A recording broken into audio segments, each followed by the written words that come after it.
شان ہے کیا میرے بھائیوں؟ تو سب سے پہلی چیز جو ہے باپ کی شان میں سے وہ یہ ہے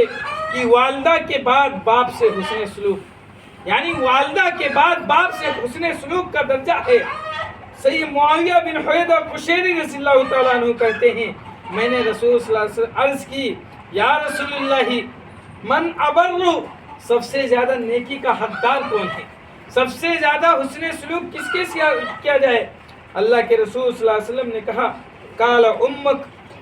کہا کہ تیری ماں، پھر کہا صحابی نے کہ قال قلت، پھر کون؟ ثم من قال، پھر میں نے کہا قال قلت،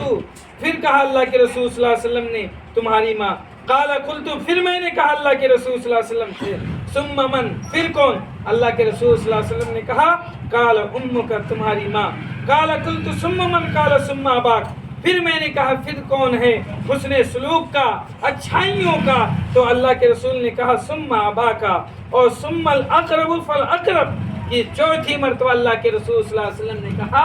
آپ کے باپ کا مقام ہے میرے بھائیوں، یعنی 75% جو مقام ہے وہ ماں کا ہے، کیونکہ ماں کو اس لیے یہ مقام دیا گیا ہے کہ باپ جو ہوتا ہے، باپ دن بھر آپ کے کھانے کے لیے، آپ کو پہننے کے لیے دن بھر مزدوری پر رہتا ہے۔ ایک ماں کی ذمہ داری یہ ہے بنتی ہے کہ اس ماں کی ذمہ داری یہ ہے اپنے بچوں کی پرورش کیسے کرے گی، وہ بچے کیسے اس کے شوہر کے